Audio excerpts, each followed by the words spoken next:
Bharat EU के बीच ऐतिहासिक trade deal से जुड़ी ये बड़ी खबर। नए दौर के लिए आज का वक्त सही, नए दौर के लिए आज का वक्त सही ये कहा गया। ये भारत ईयू की दोस्ती पर एक नई मुहर है। भारत ईयू ऐतिहासिक व्यापार समझौता हुआ। आयरन स्टील पर टैरिफ खत्म होगा। अंतरिक्ष दूरसंचार को भी मजबूती मिलेगी। ईयू से आने वाली कारों पर टैरिफ नहीं होगा। जो व्यापारी हैं, जो ईयू में व्यापार करना चाहते हैं, भारत से ट्रेड करना चाहते हैं, उनके लिए ये एक अच्छी सुखद खबर है। गणतंत्र दिवस पर ये पहली बड़ी डील। और मेरे सहयोगी हिमांशु जुड़ गए हैं हमारे साथ इस बड़ी खबर पर। हिमांशु का मैं रुख करना चाहूंगी। ये इतिहास की सबसे बड़ी ट्रेड डील प्रधानमंत्री मोदी ने बताया है आज। हिमांशु, आप दर्शकों को बताइए इस डील को लेकर क्या डिटेल्स सामने आई है। देखिए, भारत के इतिहास का ये सबसे बड़ा ट्रेड डील है और इसके महत्व को समझने के लिए आपको ये समझना होगा कि इससे एक 200 करोड़ के जो लोग हैं जो भारत में और यूरोपियन यूनियन के 27 देशों में रहते हैं, उनको जोड़कर एक बाज़ार बनता है 200 करोड़ का। और इससे प्रधानमंत्री ने खुद कहा है कि ये 25% जो ग्लोबल जीडीपी है उसको रिप्रेजेंट करता है। ये डील करीब 1/3 जो ग्लोबल ट्रेड है उस पर इस डील का असर होगा। और इससे आप अंदाज़ा लगा सकते हैं कि पिछले कुछ साल में अंतर्राष्ट्रीय अर्थव्यवस्था में ये सबसे बड़ी ट्रेड डील मानी जा रही है। और इससे एक बहुत बड़ा बाज़ार भारत के जो बिजनेसमैन हैं, एक्सपोर्टर्स हैं, इंडस्ट्री के लिए खुलेगा।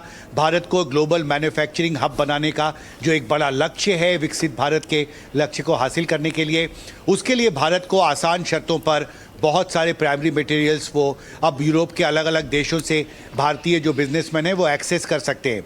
दूसरी तरफ यूरोपियन यूनियन के लिए भी भारत का बाज़ार खुल गया है और जो 27 देश हैं यूरोपियन यूनियन के, वहाँ पर जो बिजनेसमैन हैं, जो बड़ी कंपनियाँ हैं, वो भारत में बहुत आसानी से निवेश कर सकेंगी। मोबिलिटी बढ़ेगी। भारत में जो छात्र यूरोप जाकर पढ़ना चाहते हैं वो प्रक्रिया आसान होगी। तो ट्रेड से लेकर business, economics, security, space, across sectors एक बहुत बड़ा बाज़ार। शायद इससे पहले भारत के इतिहास में इतनी बड़ी ट्रेड डील भारत ने किसी भी ट्रेड ग्रुपिंग के साथ नहीं की है। और इसी से आप इसके महत्व का अंदाज़ा लगा सकते हैं। यहाँ पर एक महत्वपूर्ण बात ये समझना ज़रूरी है कि इस समझौते के बाद यूरोपियन पार्लियामेंट जो है वो इस डील को रैटिफाई करेगी। उसके बाद भारत और यूरोपीय संघ ने लगभग 18 से 20 साल की बातचीत के बाद एक ऐतिहासिक मुक्त व्यापार समझौता फ्री ट्रेड एग्रीमेंट FTA तय कर लिया है। इसे मदर ऑफ ऑल डील्स कहा जा रहा है और इसे लेकर प्रधानमंत्री मोदी ने और क्या कुछ कहा, आइए सुनिए। आज हमारे बीच 180 बिलियन यूरो का ट्रेड है। 8 लाख से अधिक भारतीय यूरोपियन यूनियन के देशों में रह रहे हैं और सक्रिय योगदान दे रहे हैं। हमने स्ट्रेटेजिक टेक्नोलॉजी से लेकर क्लीन एनर्जी, डिजिटल गवर्नेंस से लेकर डेवलपमेंट पार्टनरशिप, हर क्षेत्र में सहयोग के नए आयाम स्थापित किए हैं। इन्हीं उपलब्धियों के आधार पर आज की समिट में हमने समाज के सभी वर्गों को लाभ पहुंचाने वाले कई निर्णय लिए हैं। फ्रेंड्स, आज भारत ने अपने इतिहास का अब तक का सबसे बड़ा फ्री ट्रेड एग्रीमेंट संपन्न किया है। आज 27 तारीख है। ये सुखद संयोग है कि आज ही के दिन यूरोपियन यूनियन के 27 देशों के साथ भारत ये FTA कर रहा है।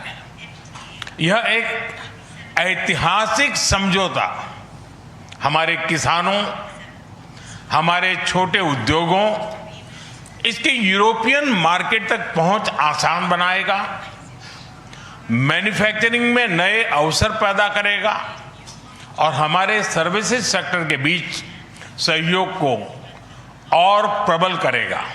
यह FTA भारत और यूरोपियन यूनियन के बीच इन्वेस्टमेंट को बूस्ट करेगा, नई इनोवेशन पार्टनरशिप बनाएगा और वैश्विक स्तर पर सप्लाई चेन को मजबूत करेगा। यानी यह सिर्फ ट्रेड एग्रीमेंट नहीं है, यह साझा समृद्धि का नया ब्लूप्रिंट है।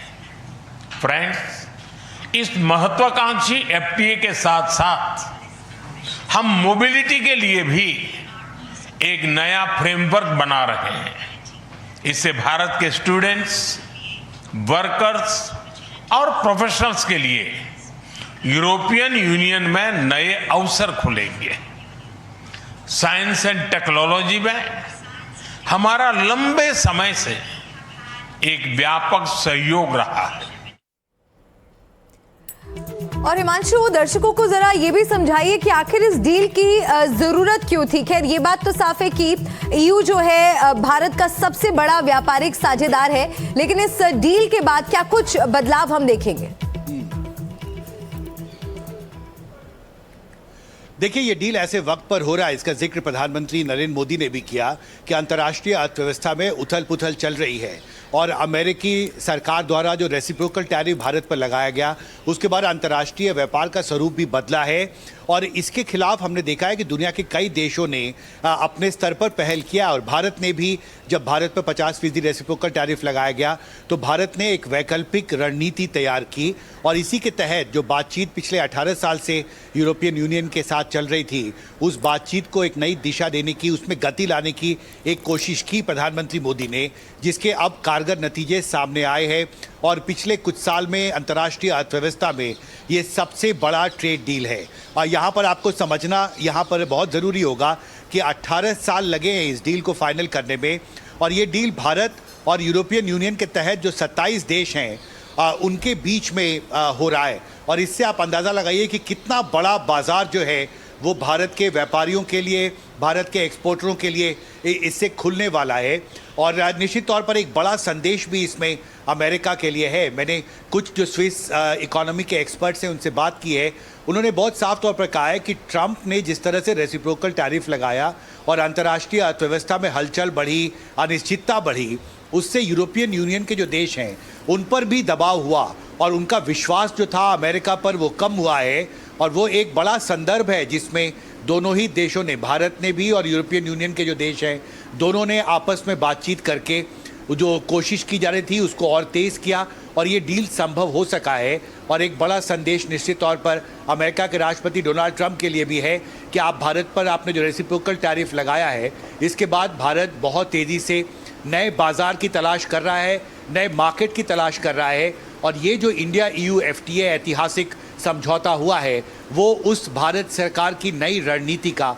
एक अहम हिस्सा है। बिल्कुल, और कई सेक्टर्स में इसका एक अच्छा सकारात्मक प्रभाव देखने को मिलेगा, चाहे वो टैरिफ में कटौती की बात हो या ऑटोमोबाइल सेक्टर हो, इसके साथ ही शराब और स्पिरिट सेवाएं और निवेश, कई ऐसे सेक्टर्स हैं जिन पर असर पड़ेगा इस डील के बाद, इस एग्रीमेंट के बाद। और प्रधानमंत्री मोदी ने कुछ और महत्वपूर्ण बातें इस डील को लेकर कही है, आपको सुनाते हैं।